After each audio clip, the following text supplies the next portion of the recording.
सत साहिब सतगुरुदेव की जय। बंदी छोड़ कबीर साहिब जी की जय। बंदी छोड़ गरीबदास जी महाराज जी की जय। स्वामी राम देवानंद जी गुरु महाराज जी की जय हो।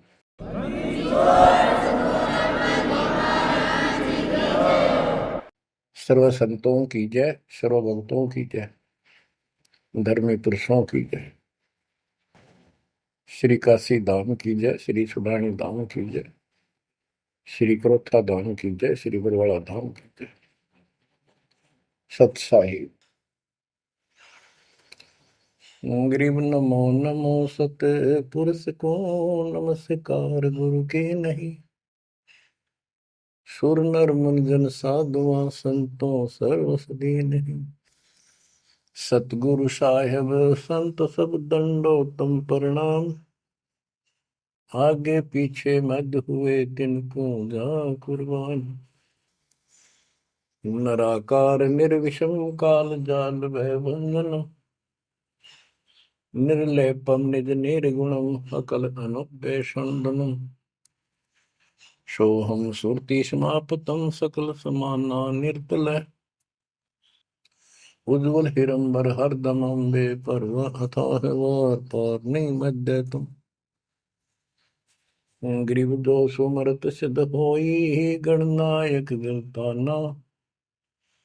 करो अनुग्रह सोई पारस पद परवाना। आदि गणेश मनाओ गणनायक देवन देवा। चरण कमल लाओ आदि अंत करूं सेवा। परम शक्ति संगीत अमृत सिद्धि दाता सोई। अविगत गुण अतीतम सत पुरुष निर्मोही। जगदम्बा जगदीशन मंगल रूप मुरारी। तन मन अर्पो शीसम भक्ति मुक्ति भंडारी। सुर नर मुनि जन ध्यामय ब्रह्मा विष्णु महेशा। शेष सहस मुख गावै पूज्य आदि गणेशा। इंद्र कुबेर सरीखा वरुण धर्म राय जावै। समर्थ जीवन जी का मन इच्छा पल पावै। 33 कोटि अदारा जावै सहस 88। उतरै बहुजल पारा कट है यम की फांसी। कबीर सतगुरु के उपदेश का सुनिया एक विचार। जय सतगुरु मिलते नहीं जाते नरक द्वार। नरक द्वार में दूत सब करते खेचा तान। उनसे कभू नहीं छूटता फिरता चारों खाने। कबीर चार खानी में भरमता कबहू न लगता पार। सो फेरा सब मिट गया मेरे सतगुरु के उपकार। जय जय सतगुरु मेरे की। जय जय सतगुरु मेरे की। सदा साहिबी सुख से बसियो। अमरपुरी के डेरे की। जय जय सतगुरु मेरे की। जय जय सतगुरु मेरे की। सदा साहिबी सुख से बसियो। अमरपुरी के डेरे।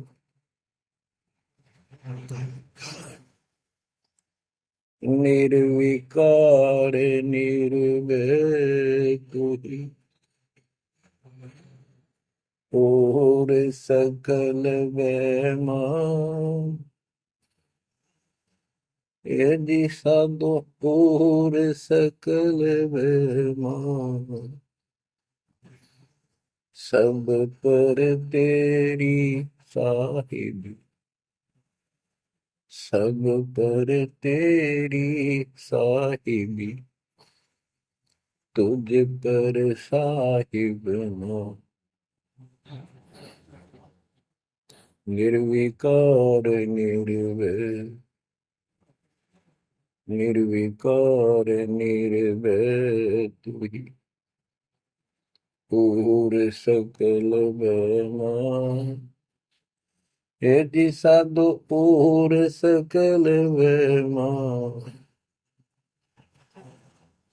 सब पर तेरी साहिब, सब पर तेरी साहिबी, तुझ पर साहिब ना, निर्विकार निर्भय।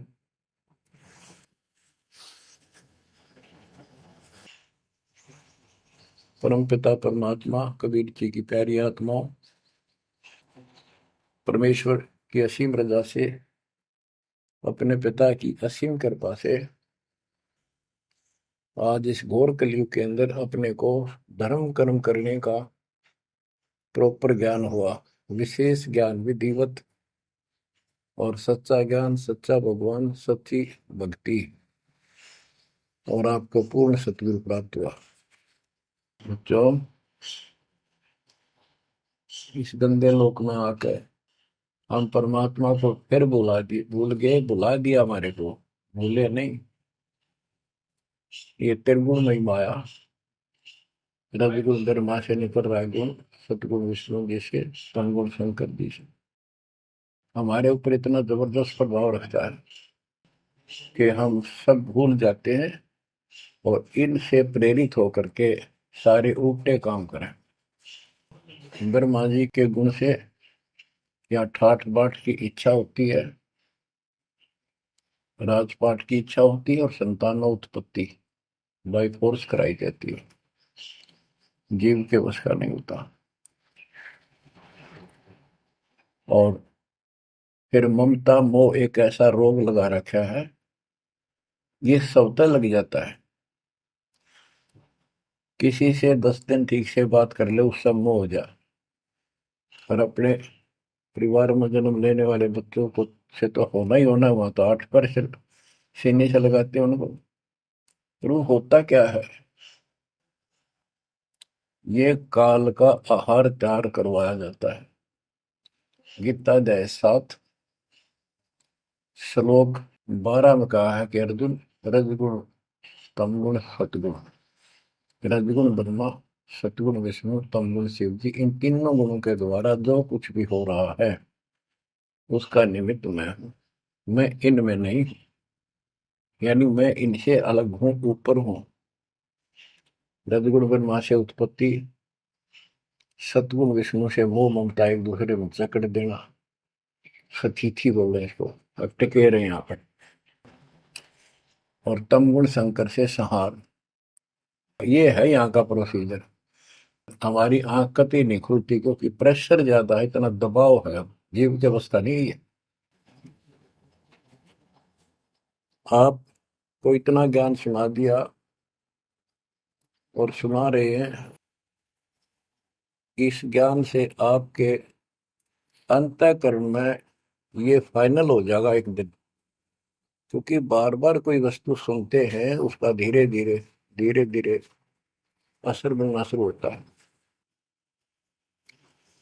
हम बातें सुनते हैं, सत्संग सुनते हैं, विचार मालिक के सुनते हैं, वाणी सुनते हैं, तो एक बार तो कति वैराग आ जाता है कि सचमुच बहुत गलत जगह फंस गए, या कुछ भी अपना लेंगे। और उसके थोड़ी सी देर के बाद, क्योंकि हमें और काम भी करने होते हैं, ये व्यवस्था यहाँ की ऐसी है, तो फिर शाम तक कति भूल पड़ जाती है, बस मंत्र कभी कभी याद आ जाते हैं करने हैं, सुबह दोपहर शाम की वो नियमित सतुति भी याद रह जाती है। बाकी समय हम ज्यादातर अन्य कारोबार के सिलसिले में, रोजगार के सिलसिले में बातें करते रहते हैं। वह फिर से थोड़ी सी भूल पड़ जाती है, फिर जब सत्संग सुनते हो फिर जागृति आती है। ये ऐसे चलेगा, चलने दो। जैसे आपको बताता हूँ, बार बार दास बताता है कि आप बच्चे स्कूल में जाते हैं, अध्यापक आता है, अपना उसका पीरियड लेता है, सबको सावधान करता है, ध्यान से सुनो, लाइन में बैठ जाओ। तो हम बहुत सतर्क होके उनकी एक एक बातों को सुनते हैं, नोट करते हैं, लिखते हैं, फिर याद करते हैं। उसके बाद हम फिर खेलते कूदते भी हैं, बच्चे घर का भी काम करते हैं, माँ बाप का हाथ भी बटाते हैं। लेकिन जो स्कूल के अंदर जो बातें सुनी थी, जो ज्ञान सुना था, वो एक अलग कोने में, मन के हृदय के अलग कोने में डिपॉजिट होना शुरू हो जाता है। और उसके अतिरिक्त हम और भी काम सारे करते रहते हैं जो पहले भी कर रहे थे। एक दिन हम विद्वान बन जाते हैं, वो काम फिर भी कर रहे हैं। इस ज्ञान को रह रहकर सुनने से एक दिन आत्मा कति दृढ़ हो जाएगी कि इस संसार में एक दिन भी रहने का नहीं है, ये संसार एक दिन भी। और कभी भी फिर शरीर यहां से छूट जाए, जाने का टाइम आ जाए, नो प्रॉब्लम। हमारी आस्था सतलोक में जाने की होगी, क्योंकि हमने वहां जाने का टारगेट बना रखा है। पहले तुम्हारा कोई टारगेट नहीं था, हमारे पास जाएंगे कहाँ। उसमें कोई बच्चे में मोह हो जाता, परिवार में मोह रह जाता, यही कुत्ते बनकर जन्म ले लेते। कबीर साहब कहते, जहाँ आशा तहाँ बासा हुई, मन कर्म वचन सुमरियो सो। गीता अध्याय 7 श्लोक 6 में यही स्पष्ट किया है कि अर्जुन, अंत समय में जो जिस भी भाव में भावित रहता है, जिसके ऊपर जिसमें आस्था रहती है, वो उसी को प्राप्त होता है। जब तक हम भक्ति नहीं करते, इस ज्ञान से परिचित नहीं होते, तो हमारा संसारिक संसारिक यानी परिवार में, संपत्ति में, इसमें कभी हम जकड़े बैठे होते हैं। एक उदाहरण दिया करते थे गुरुदेव, एक बूढ़े की मृत्यु होती, किसान था, पशु रक्षा करते थे, मृत्यु होने लगी, उसकी जुबान बंद हो गई। आसपास परिवार के सदस्य आगे, वही पिताजी तो अंतिम टाइम आ गया, वो आगे। तो थोड़ी देर के बाद वो ऐसे संकेत करने लगा, ऐसे इशारा हाथ से। उन्होंने सोचा भाई पिताजी कुछ कहना चाह रहे है, हो सकता कोई धन दाब रखा और बताना भूल गया, वो अचानक मृत्यु होगी। एक डॉक्टर बुलाया, उसने पता था कि एक बार ये बुलवा देगा, 500 रुपये लेगा, ऐसा इंजेक्शन लगाता है। वो बुला गया, उसने इंजेक्शन ला दिया। पिताजी बता बता जल्दी क्या कहना चाहो थे। एक गाय का बछड़ा झाड़ू मुंह में दे रहा था, उन्हें खराब कर रहा था। जो बोला, देख यो बछड़ा झाड़ू चाबे, तुम कित मर गए, नाश करोगे मेरे गाय पाछे, ये नुकसान कर दिया। 2.5 आने की झाड़ू 500 रुपये पड़ गई हुए। जहाँ साता बासा हुई, वहीं पर कुत्ता गधा पशु बढ़कर वहीं जन्म लेगा। तो हमारी ये वृत्ति यहाँ से हटेगी, इस ज्ञान से अंतिम समय आप यहाँ कुछ याद नहीं आओगा। इस ज्ञान में सुनते रहे और भक्ति करते रहे, मर्यादित रहे। ज्ञान के साथ साथ यह भक्ति आपको सहारा देगी अंतिम समय में, मन को उधर धकाने के लिए। वैसे नहीं धकता है, बहुत ताकतवर है, ब्रह्मा विष्णु महेश मन का आधार मान रहे। ये ज्ञान और इस भक्ति की शक्ति इस आत्मा को न धका देगी ऊपर। अंत समय में सेकंडों के अंदर सतलोक बैठे पाएंगे। इस पर लगे रहना, इस मार्ग से जैसे दास आपको बताता जाएगा। अमर करूं सतलोक पठाऊं, ताकि बंदी छोड़ करूं। कबीर साहब कहते हैं, मैं अमर करूं सतलोक पठाऊं भेज दूं, इसलिए बंदी छोड़ कर लाता। अब यहाँ ये क्यों हो रहा है, क्या हो रहा है, आपको सब पता है। पहले तो नहीं था, पर अब पता लग गया आपको, बिल्कुल सही पता लग गया। माता पिता के सामने बच्चे एक या दो तुरंत मर जाते हैं, चक्कर मारते रह जाते हैं, हाथ कुछ नहीं आना, और कई महीने वर्षों तक उसकी याद सताती रहती है। हम इतने विवश हैं, हम इतने बंद में हैं, हम कुछ नहीं कर सकते, लाचार हैं। एक राष्ट्रपति किसी देश का, या प्रधानमंत्री, या अन्य कोई सक्षम मानता अपने आप को, उसका इकलौता बेटा मर गया, प्रधानमंत्री, टक्कर मारा वो टक्कर। और उससे पहले जब आकाश में वो हुई थी उसकी तुती, साथ में आकाश में रहा था, उसका दिमाग धरती पे पटक दिया। एक बताते हैं, महाभारत में प्रकरण आता है, द्रोणाचार्य, ये गुरु था कौरव पांडव का, और शिक्षा दिया करता, मोह मत करो, मोह सबसे बड़ा खतरनाक है। द्रोणाचार्य का जब लड़का अश्वत्थामा मरा, मरा नहीं था उस समय तक, ये कह दिया गया अश्वत्थामा मर गया। वो झूठ बुलवाई गई थी श्री कृष्ण में प्रवेश काल द्वारा, कि एक अश्वत्थामा नाम का हाथी था, उसको मार दिया गया। और युधिष्ठिर का बहुत विश्वास करते थे सब कि ये सत्यवादी है, कभी झूठ नहीं बोलता। तो काल ने यह चाल चाली कि द्रोणाचार्य पांडवों की सेना को मार डालेगा। बहुत जबरदस्त तीरंदाज है, बहुत गजब का शूरवीर निशानेबाज है, इसको कंडम किया जाए। तो उसको कंडम करने का तरीका अपनाया कि इसको एक झूठी खबर फैलाई जाए कि इसको थॉमस का बेटा मर गया युद्ध में, फिर ये पागल हो जाएगा। ऊपर तक दुनिया गीत गाती है, जब लग गया अपने, जब पता लग गया तो युधिष्ठिर से झूठ बुलवा दिया कि तूने कह दे कि अश्वत्थामा पीते, अश्वत्थामा मर गया, तेरी झूठ भी ना होगी, हाथी मर गया ना, ये हो जाएगा। तो पहले तो युधिष्ठिर माना नहीं, फिर ये कहा कि हाथी मार दिया है, तो झूठ थोड़ी है। झूठ तो थी है, जो थोड़ा, पहले हम छोटे से थे तो यूं कहते, अरे झूठ बोली तो ना पाप लगेगा, बोला ना, उंगली पर उंगली चढ़ा के बोली थी, ये कौन पाप लगे। यानी ये अपने फार्मूले हैं, पाप तो पाप तो लगेगा। तो सब ने कहा कि आपका बेटा अश्वत्थामा मर गया, दौड़ना चाहिए। तो बोला नहीं, मेरा बेटा नहीं मर सकता, नहीं मर सकता, उसको मारने की हिम्मत किसी में नहीं है। कि युधिष्ठिर कह देगा तो मैं मान जाऊंगा। तब युधिष्ठिर ने कहा अश्वत्थामा थे नर व कुंजर, नर तो जोर तो बोल दिया, व कुंजर, भाई हाथी आदमी या हाथी, ये नहीं कह सकता, वो मन मन में बोल दिया। तो यह बात सुनकर अश्वत्थामा आई थे, अश्वत्थामा मारा गया।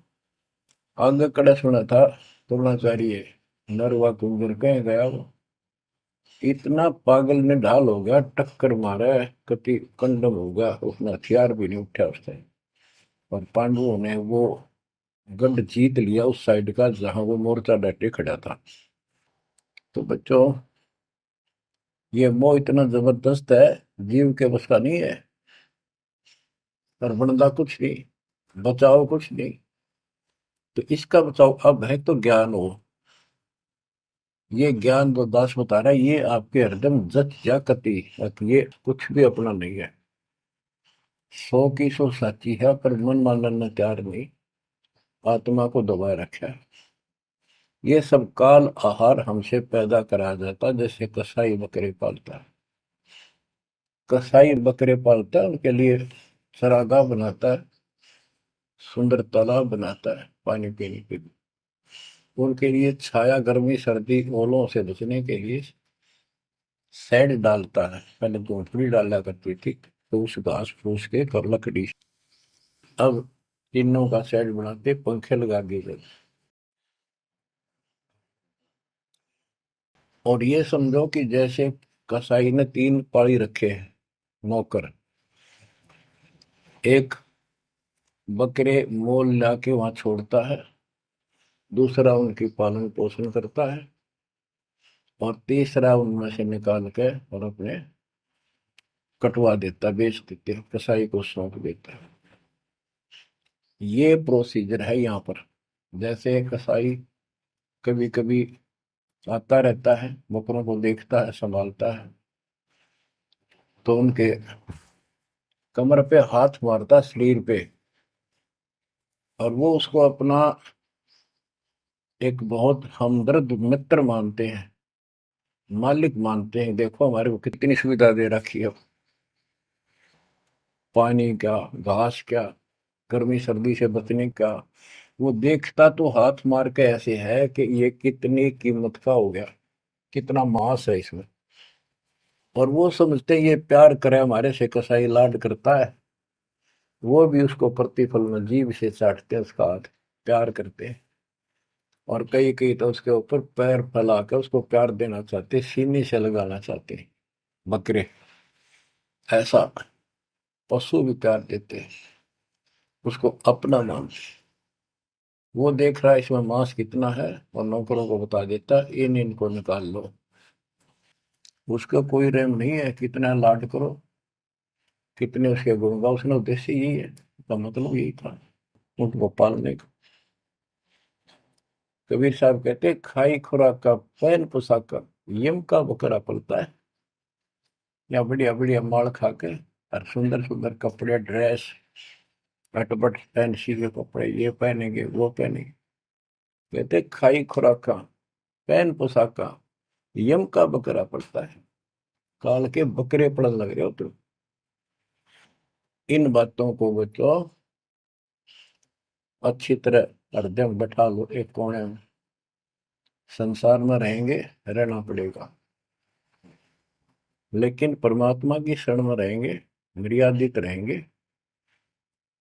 काल का कोई अटैक आप पर नहीं होगा, ना आपके परिवार पर होगा, ना किसी धन संपत्ति व्यवसाय पर होगा। ये सत्कर मान लेना। हम मर्यादा को हल्के में ले लेते हैं, और ये हमारे विनाश का कारण होता है। गलती हम करते हैं, कोई काल का ऐसा अटैक आने का समय हो गया और वो नुकसान हो गया, तो भक्ति और छोड़ देते हैं, हो गया सर्वनाश। भक्ति छोड़ दी, भगवान की शरण छोड़ दी, फिर और कहाँ ठिकाना रह गया। कटी पतंग हो गई। कटी पतंग का कोई अस्तित्व नहीं रहता, कुछ देर उड़ जरूर सकती है, अंत में पता नहीं कि कर का पेड़, बबूल के पेड़ में उलझ कर फड़फड़ कर कपाटती है। ऐसे फंसे रह जाओगे तुम इस काल के जाल में, कांटेदार झाड़ियों में, इस गंदे लोग। तो बच्चों इस बात का सख्त ध्यान रखो, यदि आपने यहाँ से निकलना है, मर्यादा ना टूटे। और मर्यादा ये पता नहीं कितने प्रकार से टूट जाती है। जैसे हमने किसी को सेवा दे दी, भाई क्या सेवा कर लो, शुक्रिया दाता का, मजदूरी मिली, खुश हुई, फिर कह दिया ये त्याग दे, छोड़ दी, दूसरे को दे दी। बता फिर दुख क्यों मानना।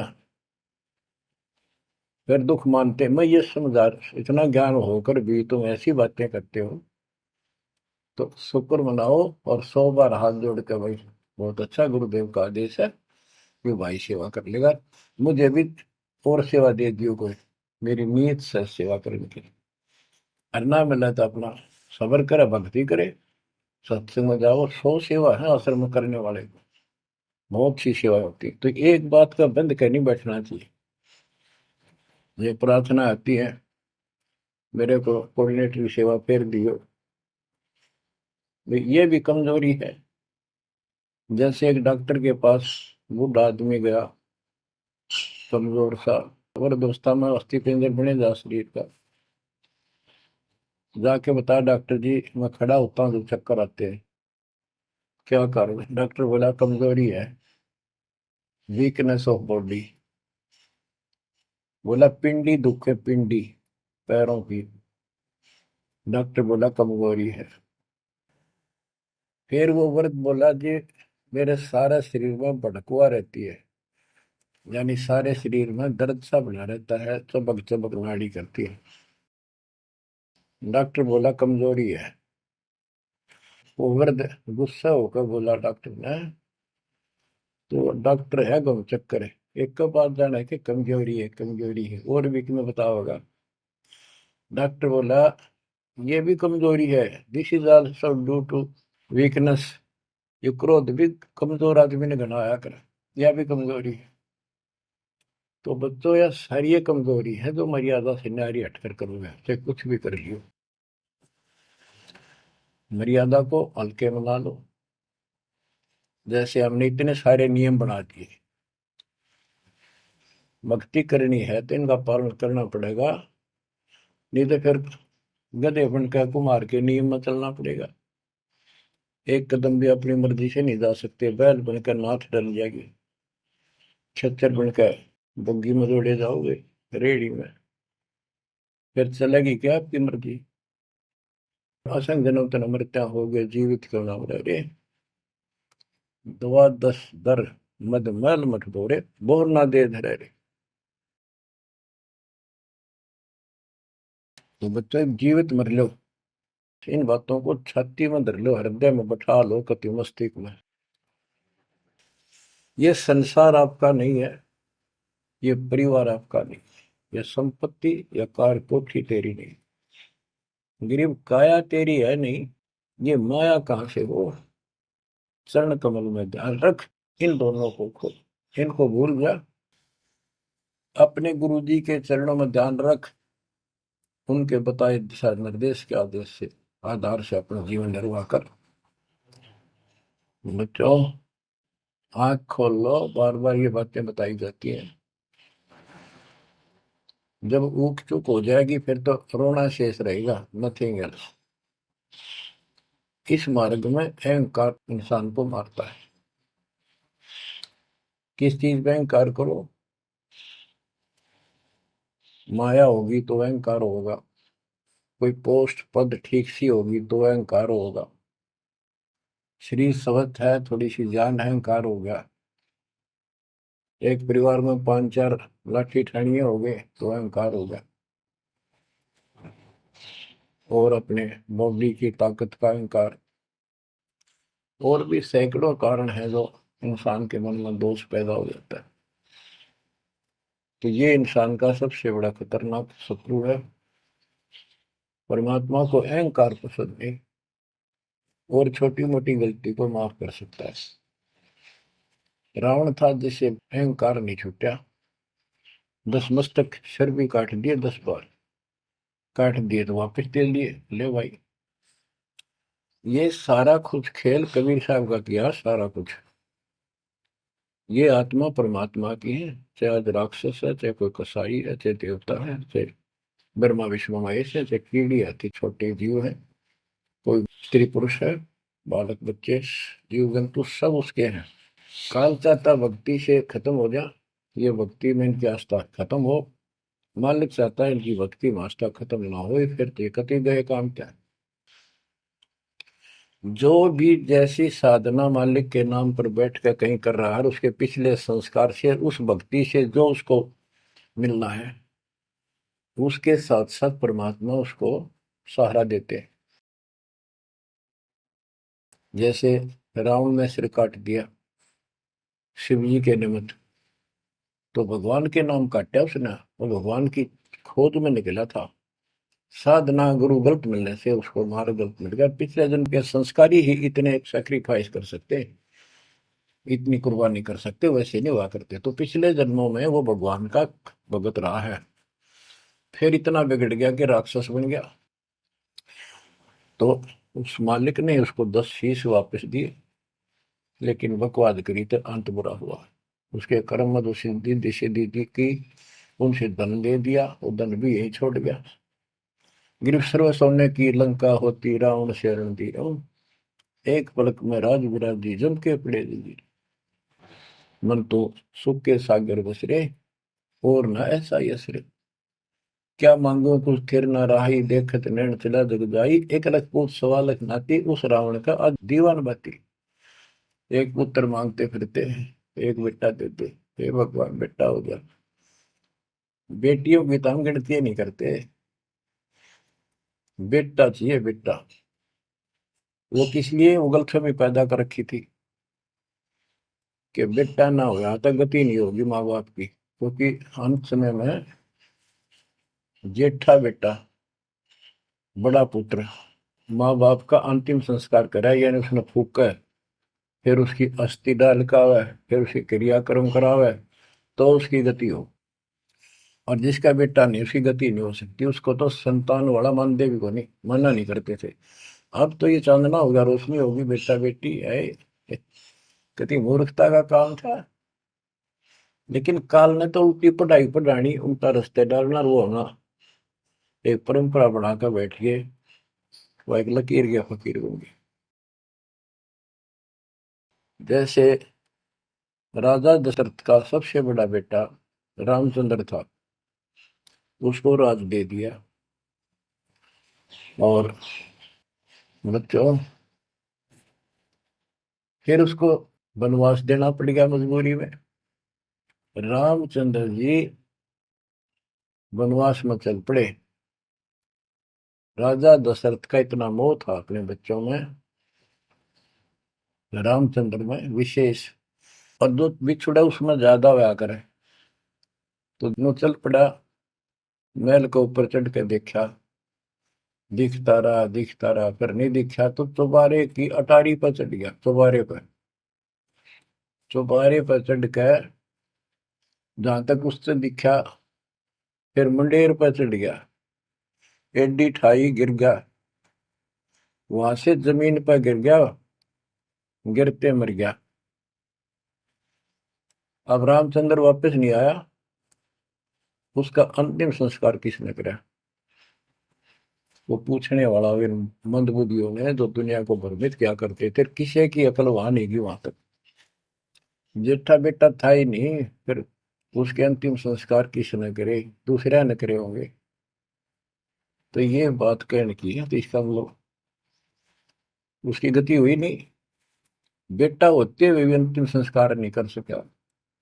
तो इन बातों ने छोड़कर सतगुरु कबीर साहब द्वारा जो ज्ञान दिया है, इस पे दृढ़ हो जाओ। देखो, हमारी सारी बात उल्टी है। भक्ति मार्ग में बेटा है, बेटी है, अच्छी बात है। परमात्मा के चरणों में लग गए दोनों, तो हम तो बरी से हो गए, क्यों? भगवान आप पर खड़ा हो गया। और बेटा भक्ति नहीं करता, बेटी करती है, तो एक कौडी का नहीं हो बेटा, किसी काम का।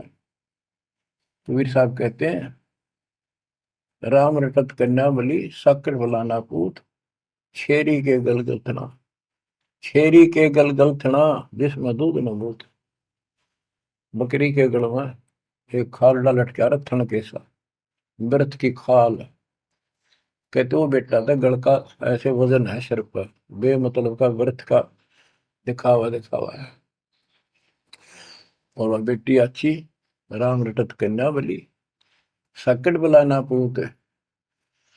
तो बच्चों, ये दातम मार्ग है, इसमें सारी बातें पहले से विपरीत हैं। देखो, बेटा ना होगा, बेटी बेटी होगी, तो यहाँ सृष्टि नहीं चलेगी। और बेटी बेटी होगी, बेटा नहीं हुआ, तो भी दिक्कत संसार की सृष्टि में आ सकती है। बाकी भगत का कोई फर्क नहीं पड़ेगा। इन बातों को जो दास कहता है, इनको एक सामान्य बातें ना समझना, निष्कर्ष है इस जीवन का। जिसका बेटी नहीं है, तो उसको ये तड़प रह जाती है बेटा होता, या भूल के भी ना करना। इन बेटे वाले ने देख लो कितने सुखी, टाइम पर रोटी नहीं, चाह नहीं भी तरसे बैठे बैठे। वो सोचे बड़ा दे देगा, छोटा सोचे बड़ा आप दे देगा, बड़ा सोचे छोटा कह देगा। बड़े बेटे आंखें में आंसू बुढ़ा में। और बेटी आखिरी सांस तक प्यार देती है अपने माँ बाप को। एक आदि ने कमी बात कह नहीं सकते, वो किस्से के बिना होती हो तो आत्माएं नष्ट होती है। आखिरी सांस तक यहाँ भी हमने देखा, जैसे लड़की रोटी खा रही है और लड़का वैसे बैठा था। माँ ने कहा बेटा वो सामान ला उठा कर, मैं रोटी तैयार बनाऊं भोजन। बेटा बेटा ना लाऊं, यूं कौन खोया लावे। बेटी तो कहा भी कोई ना, रोटी खाती खाती छोड़ गए। आण की थी एक 10 साल का की होगी, लड़का 12-13 साल का। उठ कर रोटी छोड़ के हाथ धोकर और सामान लाकर माँ को दे दिया। लेकिन फिर भी बेटे में मोह ज्यादा और बेटी में नहीं। इसका कारण यह था कि हमने बेटी को बाहर बना लिया इस गलत रीति रिवाज। बेटी तो 15-16-20 साल की मेहमान होती है आपकी। ये तो परमात्मा की बेटी 2 गुना का सुधार करती है। आगे जाके घर बसावे, उस परिवार को भी सुधारे और माँ बाप के अंदर मोह न्यारा रहे। तो भाव ये है कहने का, अगर बेटा नहीं है ना और भगत है, उसके सब भगवान धरती पर नहीं। प्रथम तो वो है जिसका कति संतान नहीं, वो भगवान। दूसरा वो है जिसका बेटा ना हो, बेटियां की करके शादी वृद्धावस्था में अपना लेकर मारा जाता है। और बेटी वहां बैठी भी माँ बाप की चिंता करेंगी और कोई ना कोई सुविधा उनको देती रहेगी। और बेटा छाती पर रह के भी खून फूक के जाएंगे, कति साफ दिखाई दे है। इसमें कोई मानो तो ना मानो, लेकिन बेटे भी हैं, ठीक है। और उनमें वो भी भक्ति करो, आप भी करो, कुछ दिन में उनको समझ आ जाएगी।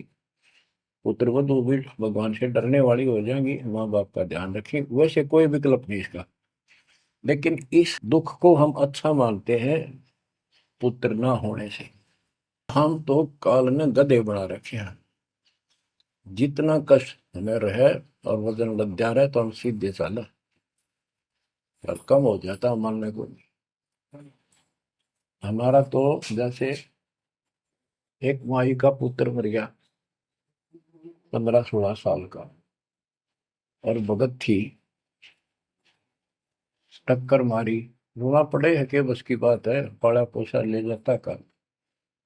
फिर उसने थोड़ा सब्र हुआ जैसा। उस दूसरे जो एक और बिना भगत थे उनके पड़ोस में, जो उनके लड़के की शादी होगी, और वह पत्नी थी बदचलन। उनको समझाने की चेष्टा करी कि तू ऐसा ना कर, लेकिन वह तो मानी नहीं, उसने वही फांसी खा ली। अब वह भी मर गई और वो बेटा भी जेल में, और वो सारे जेल में। वो दहेज के कारण, एक बेटा था ऐसे ही, उसने बहू को प्रताड़ित किया दहेज लेने के लिए। गरीब घर की लड़की थी, उसने सुसाइड कर लिया। वैसे सुसाइड करना कोई विकल्प नहीं है, इसे गंदे आदमी को छोड़कर कुमारी रह ले, अपने घर पे बैठ गया। तो उस बेटे के कारण माँ बाप ने भी सजा हुई, बहनों तक भी जेल होगी। इसे बेटे ने के फूका है, ईसा तो पहले मर जाता था अच्छा था। लेकिन हम इस बात को मानने को तैयार नहीं है। ना मानने में जब क्या कर लोगे, काल तक आ गया, मारे जाओ टक्कर। तो कहने का भाव ये है कि इन विचारों से अपने मन को सेट रखो। परमात्मा जो करता है वो सही करता है। जैसे आपको बताते रहते हैं, एक बार हजरत मूसा जी, यहूदी धर्म के प्रवर्तक में, से किसी ने पूछा सत्संगी ने कि आज के दिन सबसे बड़ा इल्म वाला यानी ज्ञानी कौन है। उसने अपने आप को बताया, तो उसका अल्लाह बोला, जिसको खुदा मानते हैं, जिसने कुरान का ज्ञान दिया, बाइबल का दिया। कि मूसा तने ये बात बहुत गलत की, मुझे अच्छा नहीं लगा, तुमने अपने आप को कैसे कह दिया मैं सबसे विद्वान हूँ। अब मूसा जी भी अपनी जगह ठीक थे जी, यो ज्ञान आपसे प्राप्त हुआ, आप भगवान खुदा हो, और खुदा जो ज्ञान देता हुआ सबसे उत्तम होता है, मैं उसी के आधार पर कह दिया। बोला नहीं, तेरा ज्ञान तो अल खिजर के ज्ञान के सामने फर्स्ट भी नहीं, कुछ भी नहीं है। तो अलखिजर के पास मूसा जी पहुंच गए। अलखिजर जी ने कहा, कबीर साहब थे वो, कि मेरी तो बातों को माननेगा नहीं, विश्वास नहीं करेगा, जो मैं को बातें माननी पड़ेगी, कोई ऑब्जेक्शन नहीं होना चाहिए, और बोल लेगा नहीं, सुन देखता देखता रही। वो बोला, मूसा जी बोले, बिल्कुल महाराज, जैसे आप कहोगे, मुझे सब्र करने वाला पाओगे, कति मैं ऑब्जेक्शन नहीं करूंगा आपकी बातों में। अगर तू खरा उतरा तो ज्ञान बताऊंगा, ना बताऊंगा नहीं। उसने रास्ते में चलते, एक जवान लड़का था, 17-18 साल का, अलखिजर ने पकड़ के और उसकी गर्दन पकड़ के मार दिया। तो मूसा जी बोले, तनिष बेकसूर को मार दिया, तेरा दिमाग खराब है, यूं क्यों मारा तेने, क्या बिगाड़ा तेरा इसको। तो अलखिजर बोला, मैंने कहा था मैं जो करूँ तू देखता रहिए, बोलना नहीं है, मेरी क्रिया पे अविश्वास ना करना। मूसा जी ने अपनी गलती मानी, चल पड़ा। ऐसे ऐसे 2-3 और कारण गए, सब में उसने ऐसे ऑब्जेक्शन किया। आखिर में वो बिना हार गया। मूसा कि मैं इस योग्य नहीं, मैं आपकी बातों को अविश्वास करता रहा हूँ। लास्ट बता दिया कि इस क्रिया के बाद तो फिर ऑब्जेक्शन किया तो मैं तेरे से बात नहीं करूंगा, ना पे बताऊंगा। ज्ञान बोला भी ठीक है, उस पर भी हार गया वो। तब अलखिजर बोला, सुन ले, ज्ञान तो तूने बताऊ नहीं, तो वो लड़का क्यों मारा था। वो ऐसा दुष्ट पैदा हो गया था, इसके माँ बाप भगत हैं, और उनको इतना परेशान करता, वह रो रो का टाइम काटते। उसके स्थान पर भगवान ने उनके घर में 50 साल की उम्र में एक बेटी का जन्म दिया। उनका सुखी जीवन रहा। ये प्रमाण है उसके अंदर, बाइबल के अंदर। तो बच्चों, ये सत्कर मान लो, मालिक जो करे उसको सही मानो। ऊक चूक हो भी जाए तो भगवान से दूर ना हो जाना। वो जो करेगा भगवान कभी गलत नहीं करेगा, ये तो आपने मानना ही पड़ेगा। गलत तो हम करे बैठे, हाँ यू काल करवाने लगेगा, पर रोज गलत हुआ है, एक दिन भी तो नहीं। तो बच्चों, परमात्मा की प्रत्येक क्रिया पर विश्वास रख कर चलो तुम। हमने चाहे कितना नुकसान होता दिखे, राज्य करमता राम की रजा दरशीष, दास गरीब दरस परस, तिस बैठे जगदीश। हम अपनी विचारधारा को ऊपर रखा है, जो घिसी पट्टी और बिल्कुल बकवादों से भरी होती है। इस कारण से हम भगवान पे विश्वास, गुरु जी पे विश्वास, और सब क्रियाओं पे विश्वास करके अपने कर्म छोड़ के फिर काल के जाल में फंसे रह जाते। और वहां कुछ है ही नहीं वो तो सारे उल्टे कर्म, बेसिक परंपरा बनावटी है। बच्चों, विश्वास करो अपने बंदी छोड़ पे, विश्वास नहीं करोगे तो मार खाओगे। गरीबदास जी कहते हैं, गरीब सर्जन अर्जुन को सतगुरु मिले, मक्के मदीने माही, 64 लाख का मेल था, दो गन सब ही जाही। गरीब चंडाली के चौक में सतगुरु बैठे आए, 64 लाख गारत गए, दो रहे सतगुरु पाए। गरीब सरजुन अर्जुन ठाहरे, सतगुरु की प्रतीत, सतगुरु यहाँ ना बैठिए, यो द्वारा है नीच। गरीब ऊंच नीच में हम रहे, हांड चाम की दे, सरगुन अर्जुन समझियो, रखियो शब्द सने। बच्चों, सरजुन और अर्जुन नाम के दो मुसलमान थे। इनके नाम तो मुसलमान पद्धति पर थे। परमात्मा मक्का मदीने में गए तो वहां बहुत से चमत्कार किए। इन दोनों आत्माओं को समझ में आई ये बात। फिर ये सारी संगत में वहां मुसलमान थे, 2 वक्त मुसलमान रहे। इन्होंने कहा, वैसे तो काफी थे मुसलमान भी, पर ये विशेष दृढ़ थे, सब नियमों का पालन करने वाले थे। तो इनका नाम बदल के सरजुन और अर्जुन रख दिया। परमेश्वर कबीर जी ने संगत की परीक्षा लेने के लिए एक लीला की। कि ये विश्वास करते हैं या नहीं करते हैं। क्योंकि भक्तों में गुरुदेव के आदेश का भी पालन कम होने लगा था। जैसे एक लड़की थी, जिसको ज्ञान हुआ वो गलत काम करती थी, वैसा थी। अपना जीवन सुधारने के लिए मालिक से ज्ञान सुना, सत्संग में आने लगी, तो संगत वाले उसको धिक्कारने लगे। गुरु जी से बताया, गुरु जी ने सत्संग के माध्यम से कहा, भाई आपने इस चीज से कोई लेना देना नहीं, कोई सत्संग सुनेगा नहीं तो आत्मा कैसे साफ होगी, कपड़े को पानी साबुन लगेगा नहीं, उसका मैल कैसे उतरेगा। फिर भी वो जैसे तैसे अटपट करते रहते हैं।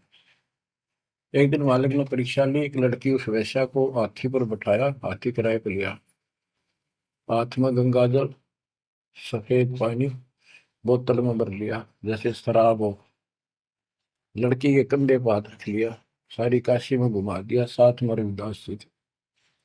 तो जितने भी सबको पता चलता है, लोग देखते गए, शिष्यों को बुला बुला के लाओ, देख हम तो क्या करते, वहां पर वैश्या तक जाती है, दुल्हा कैरेक्टरलेस है। पहले तो हम भगवान क्या करते उसको, इतने सुख दे दिए, जिसमें जान निकली पड़ी थी, टोटा दुखी कर रहा था, शरीर में कष्ट थे, कहीं सुबह का रोटी भी नहीं थी, और इतने ठाठ कर दिए गुणे दिनों में। जब तो भगवान थे, आज वो शैतान लगे। ये हमारी कमजोर बुद्धि, जीव बुद्धि की सोच थी। सब परमात्मा को छोड़कर दूसरी साधना करने लग गए। गरीबदास जी कहते, बड़ुआ बड़ुआ सब कहे, कोई ना जाने खोज। क्यों ऐसे किया था उस बालक ने, इसको कोई नहीं समझ सका। दास गरीब कबीर कर्म, बट सर का बोझ। कि वो इतने शिष्य बना लिए थे, उसका भार गुरु पे होता है उनको पार करने का। अब वो सारे निकम्मे हो गए थे, अविश्वास कर रहे थे, मर्यादा का पालन नहीं करते थे, तो एक का झटके में सारे आप पड़ गए, वो भार सारा उतर गया। तो उस समय अर्जुन सर्जुन बाहर गए हुए थे, उनका ड्यूटी लगाई थी, तू जाया करो मुसलमानों के मेला में, वहां समझाओ लोगों को। तो मक्का मदीना से ये आए। उस समय सारी लीला हो चुकी थी, और कबीर साहब उनकी परीक्षा के लिए उस दिन भी उस लड़की के घर जा बैठे, वैश्या के आंगन में। अर्जुन सर्जुन को बताया कि गुरुजी तब भाई कति गिर गए, जुल्म कर दिया सरेआम, वैश्या के साथ हाथी में घूम रहे थे, शराब पी रहे थे। अर्जुन सर्जुन को विश्वास नहीं हो रहा था कि ऐसी क्या बात कर रहे हो, ऐसी बात कहने से ही पाप लगता है गुरु जी के प्रति, तुम ये बोल क्या रहे हो। तो एक बोला, मैं अभी देख कर हूँ, आज भी वहीं बैठे ना, एक ही ना, तो जा देख ले, देख लो जाके।